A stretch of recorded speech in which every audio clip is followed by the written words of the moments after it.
శంకర్లాస్ బ్రిడ్జిని మరి ఈరోజు పెరుగుతున్నటువంటి అవసరాల రీత్యా దాన్ని విస్తరించేటటువంటి ప్రతిపాదన చేయటం జరిగింది. సేతుబంధన్ స్కీమ్ కింద మరి ఈ ప్రాజెక్టును శాంక్షన్ చేయించడం జరిగింది. దీని యొక్క ప్రాజెక్టు అంచనా వ్యయం 98 కోట్లుగా నిర్ధారించి వారు సుమారుగా 930 మీటర్ల విస్తీర్ణంతో పొడవుతోటి ఒక బ్రిడ్జిని రూపకల్పన చేశారు. ఇది సుమారుగా వచ్చేటప్పటికి 37.5 అడుగుల హైట్ తోటి మరి బ్రిడ్జి ఉంటుంది. గతంలో వచ్చేటప్పుడు చూస్తే మనకు 28 అడుగుల హైట్ తోటి ఉంది. అట్లాగే ఈ బ్రిడ్జి ఏంటంటే మనం కోరుకుంది లాడ్జ్ సెంటర్ నుంచి హిందూ కాలేజ్ దాకా మనం అనుకుంటే, కానీ వాళ్ళు ఉన్నటువంటి నిధుల కొరత దృష్ట్యా ఆ స్కీమ్లో కేవలం 100 కోట్ల రూపాయల లోపలే ప్రాజెక్టు ఉండాలన్నటువంటి ఇదితోటి మరి అరండల్పేట 8వ లైన్ ఏదైతే ఇండియన్ ఓవర్సీస్ బ్యాంక్ ఉందో అక్కడ నుంచి ఫ్లైఓవర్ స్టార్ట్ అవుతుంది. అది స్టార్ట్ అయ్యి మరి ఏసీ కాలేజ్ దాటిన తర్వాత మనకి రైట్ సైడ్ కల్పవల్లి సూపర్ బజార్ చూస్తాం. ఆ ప్రాంతంలో అంటే ఉమెన్స్ కాలేజీ రోడ్డు కన్నా కూడా ముందు ఒక 100 మీటర్ల ముందు వరకు వచ్చి రోడ్డు ఆగిపోతుందండి. అట్లాగే ఇది కనుక చూసినట్టయితే మనకి టోటల్గా మాస్టర్ ప్లాన్ రోడ్డు ప్రకారం ఇది 120 అడుగుల విస్తీర్ణంతో రోడ్డు వేయడం చేయడం జరుగుతూ ఉంది. ఈ 120 అడుగుల్లో మరి ఫ్లైఓవర్ వచ్చేటప్పటికి 70 అడుగులతోటి ఫ్లైఓవర్ చేస్తున్నారు పైన. ఆ 70 అడుగుల్లో కూడా అటు 5 అడుగులు ఇటు 5 అడుగులు మరి ఫుట్పాత్లు పెడుతున్నారు. అది పోతే మరి 60 అడుగుల తోటే మనకి పైన ఫ్లైఓవర్ ఉంటుంది ఇది వెహికల్స్ వెళ్ళటానికి. పోతే 120 అడుగుల్లో 70 అడుగులు పోతే ఇంకా మిగిలినటువంటి 50 అడుగుల్లో అటు 25 అడుగులు ఇటు 25 అడుగులు సర్వీస్ రోడ్డు కింద పెట్టారు. ఈ 25 అడుగుల రోడ్లో కూడా ప్రస్తుతం మనం గమనిస్తే ఒక 5 అడుగులు డ్రైన్ వెళ్తుంది, అటు 5 అడుగులు ఇటు 5 అడుగులు డ్రైన్ వెళ్తుంది. ఈ డ్రైన్ పోను మిగిలింది కేవలం 20 అడుగుల విస్తీర్ణమే. ఇప్పుడు కొత్తగా రూపొందించినటువంటి బ్రిడ్జి ఇది. టోటల్ లెంత్ మనకి 930 మీటర్లు. ఇది ఇక్కడ అరండల్పేట 8వ లైన్ దగ్గర స్టార్ట్ అయ్యి ఇటు పక్క వచ్చేటప్పటికి ఏసీ కాలేజ్ దాటిన తర్వాత ఉమెన్స్ కాలేజ్ రోడ్డుకి 100 మీటర్స్ బిఫోర్ ఇక్కడ ల్యాండ్ అవుతుంది. ఇది ఇక్కడ వచ్చేటప్పటికి మనకి ఈ అరండల్పేట 8వ లైన్ దగ్గర నుంచి అరండల్పేట 4వ లైన్ దాకా, అంటే ఇది బ్రాడీపేట 4వ లైన్ అనుకోవచ్చు. ఈ 4వ లైన్ దాకా మనకి ఈ బ్రిడ్జి కింద వచ్చేటప్పటికి ఇలాగా ఒక గోడతోటి క్లోజ్ చేయడం జరుగుతుంది. అలాగే ఇటు పక్కన కూడా మనకు అప్ టు ఏసీ కాలేజ్ దాకా కూడా ఈ జనరల్ హాస్పిటల్ దగ్గర నుంచి ఇక్కడ దాకా కూడా కింద గోడ ఉంటుంది. ఇది ఇక్కడ చూసినట్టయితే మనం ఇది అరండల్పేట 4వ లైన్ నుంచి బ్రాడీపేట 4వ లైన్ దాకా వెళ్ళేటటువంటి తూము ఇది. ఇదే మనకి 60 అడుగుల రోడ్డు, 60 అడుగుల తూముతోటి మనకి 16.5 అడుగుల హైట్ తోటి ఇది ఇక్కడ ఒక తూము ఉంది ఇటు నుంచి అటు వెళ్ళడానికి. అలాగే అరండల్పేట 5వ లైన్లో కూడా 42 అడుగుల వెడల్పుతోటి 11.5 అడుగుల హైట్ తోటి ఇటు నుంచి అటు వెళ్ళడానికి అవకాశం ఉంది. 8వ లైన్ తర్వాత 10వ లైన్ దగ్గర అరండల్పేట పోలీస్ స్టేషన్ దాటిన తర్వాత మనకి బ్రాడీపేట వైపు వెళ్ళేటటువంటి మార్గం ఉంది.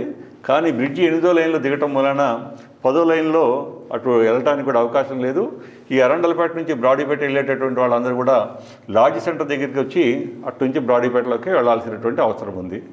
ఇక్కడ చూసినట్టయితే మన ప్రధానమైన సమస్య ఏంటంటే ఈ అరండల్పేట 8వ లైన్ దగ్గర నుంచి ఈ అరండల్పేట 4వ లైన్ దాకా కూడా ఇక్కడ మధ్యలో ఉన్నటువంటి సర్వీస్ రోడ్డు డ్రైనేజ్ బోను కేవలం 20 అడుగులు మాత్రమే ఉంది. ఈ 20 అడుగుల సర్వీస్ రోడ్లోంచి దాటి 4వ లైన్ దాటిన తర్వాత మళ్ళీ మనం ఆర్ఈబీ వచ్చేటప్పటికి అరండల్పేట 2వ లైన్ దగ్గర నుంచి ఆర్ఈబీ స్టార్ట్ అవుతుంది. అంతవరకు కూడా మనకి రోడ్డు విశాలంగానే ఉంటుంది కాబట్టి ఇబ్బంది లేదు. ఇటు పక్కకు వచ్చేటప్పటికి వెహికల్స్ ఇలాగా ఇక్కడ దిగిన తర్వాత ఈ ముందుకొచ్చి ఈ ఉమెన్స్ కాలేజ్ సర్కిల్ దగ్గర నుంచి యూటర్న్ తీసుకుని అటు సెయింట్ జోసెఫ్ స్కూల్ దగ్గర నుంచి సెయింట్ జోసెఫ్ హాస్పిటల్ దాటిన తర్వాత ఇక్కడ కూడా ఒక 42 అడుగులతోటి ఒక తూము ఏర్పాటు చేశారు. అందులోంచి జనరల్ హాస్పిటల్కి రావాల్సి ఉంటుంది. ఇక్కడ మనం చూసినట్టయితే ఇక్కడ ఏసీ కాలేజ్ ఉంది. ఏసీ కాలేజీ గేటు తీయంగానే ఎదురుగుండా అడ్డంగా మరి బ్రిడ్జి కింద గోడ ఉంటుంది. అది దాన్ని దాటుకుని మరి ఇటు నుంచి కనుక వెహికల్స్ హాస్పిటల్కి వెళ్ళాలి అంటే ఏసీ కాలేజ్ దాటి జనరల్ హాస్పిటల్కి వెళ్ళాలి. మరి ఏసీ కాలేజీ దాదాపు 150 సంవత్సరాల చరిత్ర కలిగినటువంటి కాలేజీ. మరి ఆ కాలేజీలో అనేకమైనటువంటి గవర్నమెంట్ ఎగ్జామ్స్ కానీ కాంపిటేటివ్ ఎగ్జామ్స్ సంబంధించి కానీ లేదా ఇంజనీరింగ్ ఎంట్రన్స్ కానీ రకరకాల పోటీ పరీక్షలకి ఎగ్జామ్ జరుగుతూ ఉంటాయి.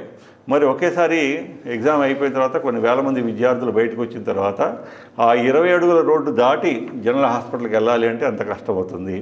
అలాగే అటు సైడ్ చూసుకున్నట్టయితే సెయింట్ జోసెఫ్ స్కూల్ ఉంది. మరి ఆ సెయింట్ జోసెఫ్ స్కూల్లో కూడా మరి వేలాది మంది విద్యార్థులు చదువుకుంటూ ఉన్నారు.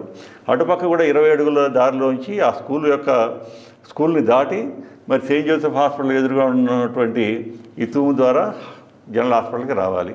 మరి ఇంత సంక్లిష్టంగా ఉన్నటువంటి సర్వీస్ రోడ్లతోటి మరి వాహనాలు వెళ్ళాలని చాలా ఇబ్బంది ఉంది. కాబట్టి ఈరోజు పౌర సమాజం కోరుకుంటుంది ఏంటి అంటే సర్వీస్ రోడ్లు అనేవి కనీసం 30 అడుగులు ఉండాలి. అలా 30 అడుగులు కనీసం ఉంటేనే మరి ఈ జనరల్ హాస్పిటల్కి వెళ్ళటానికి కానీ లేదా ఏసీ కాలేజీకి వెళ్ళటానికి సెయింట్ జోసెఫ్ హాస్పిటల్ కానీ ఎన్నిటికి వెళ్ళటానికి అవకాశం ఉంటుంది. అలాగే ఈ పైనుంచి వచ్చేటటువంటి వాహనాలు అరండలపేట 8వ లైన్ దగ్గర ఉన్నటువంటి ఈ 20 అడుగుల సర్వీస్ రోడ్లోంచి రావాలి. ఈరోజు చూస్తున్నాం మనం ఏదైనా పబ్లిక్ ఎన్క్రోచ్మెంట్స్ చాలా ఉంటున్నాయి. వీధి వ్యాపారస్తులు చాలామంది ఉంటున్నారు. ఈ 20 అడుగుల రోడ్లోనే ఆ ఎదురుగా ఉన్నటువంటి షాపుల్లో వాళ్ళు ఎవరు కూడా వెహికల్స్ బయట పెట్టకుండా ఉంటే ఆ 20 అడుగులు క్లియర్గా ఉంటుంది. ఎవరైనా ఒక షాప్ అడ్డం పెట్టినా కష్టంగానే ఉంటుంది. ఈరోజు గుంటూరులో చూస్తే దాదాపు 20,000 పైన ఆటోలు ఉన్నాయి. మరి లాడ్జ్ సెంటర్ నుంచి బయలుదేరినటువంటి ఆటోలు ఎక్కువ సర్వీస్ ఆటోలు ఉంటున్నాయి. ఈ సర్వీస్ ఆటోలు అన్నీ కూడా ఏంటంటే ప్రయాణికులను ఎక్కించుకోవాలి. కాబట్టి ఈ 8వ లైన్లోంచి ఇట్లాగే ఈ సర్వీస్ రోడ్లోంచి వచ్చి ఇటే వెళ్తారు వీళ్ళందరూ కూడా. మరి ఇటువంటి పరిస్థితుల్లో సర్వీస్ రోడ్లోనే ఖచ్చితంగా 30 అడుగులు ఉండాల్సిందే. అవసరమైతే 120 అడుగుల మాస్టర్ ప్లాన్ని మీరు 130 అడుగులు చేయండి, 140 అడుగులు చేయండి. కానీ ప్రజల యొక్క అవసరాల విషయంలో మీరు కాంప్రమైజ్ కావద్దని చెప్పి విజ్ఞప్తి. డిగ్రీ, ఇంజనీరింగ్, పీజీ పూర్తి చేసి కూడా ఉద్యోగాలు లేకుండా నిరాశగా ఉన్నారా?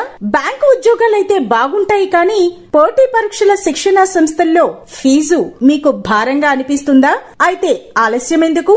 మన వెనిగండ్ల ప్రక్కనే ఉన్న కౌండిన్యపురంలోని కౌండిన్య ఐఏఎస్ అకాడమీలో హైదరాబాద్ నుండి అత్యున్నతమైన ఫ్యాకల్టీతో ఆర్థిక భారం మోయలేని వారికి సేవాభావంతో లాభాపేక్ష లేకుండా కేవలం మంచి ఫ్యాకల్టీతో అతి తక్కువ ఫీజుతో నిర్వహించబడుతున్న మన ఐఏఎస్ అకాడమీలో చేరండి, చేర్పించండి, ఉద్యోగం సాధించండి.